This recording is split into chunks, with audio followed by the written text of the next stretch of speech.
À 97 ans, c'est l'un des derniers témoins et responsables de la résistance encore vivant. Léo Miguel y a joué un rôle essentiel durant la Seconde Guerre mondiale pour la libération de la Corse. Sa vie discrète, c'est aussi celle d'un militant très engagé du Parti communiste.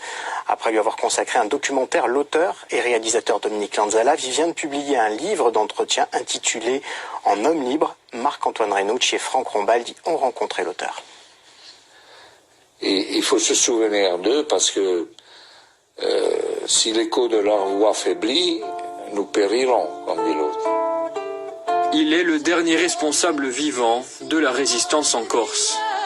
Dans ce documentaire sorti en 2012, Étienne Miguel, dit Léo, rendait déjà hommage à ses compagnons tombés durant la guerre. Aujourd'hui installé à Paris, nous n'avons pas pu l'interroger directement, mais nous avons rencontré un homme qui le connaît très bien, Dominique Lanzalavi. Après son documentaire Nom de code Léo, l'auteur-réalisateur balanin a voulu aller plus loin avec ce livre d'entretien, intitulé « En homme libre ». Léo Miguel, c'est quelqu'un qui aime développer sa pensée. Donc forcément, le format de la télévision est beaucoup plus court.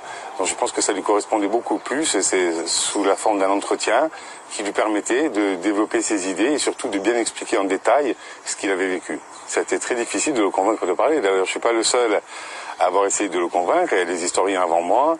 Parfois, il a livré quand même certains passages de sa vie.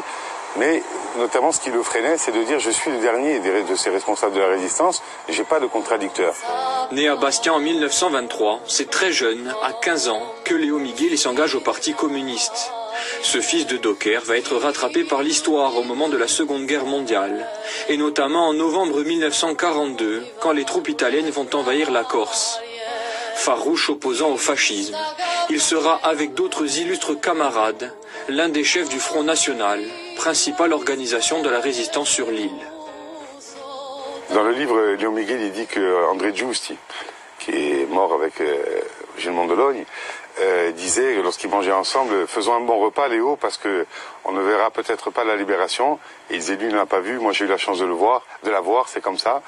Mais il est vrai qu'ils étaient prêts à perdre leur vie. Alors Léo Miguel lui-même a failli plusieurs fois être arrêté. Il a été arrêté une fois au col de Saint-Georges.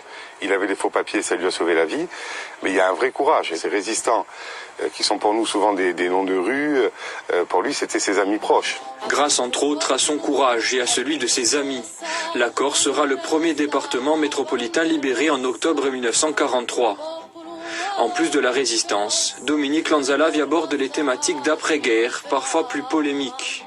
Le point de vue de Léo Miguel sur le nationalisme corse, ou encore les relations entre l'URSS et les communistes français, car l'homme fut également collaborateur de Jacques Duclos, alors premier secrétaire du PCF. Léo Miguel, un homme complet, voire complexe, mais avant tout, un homme libre. Et c'est ainsi que prend fin ce Corsicaise resté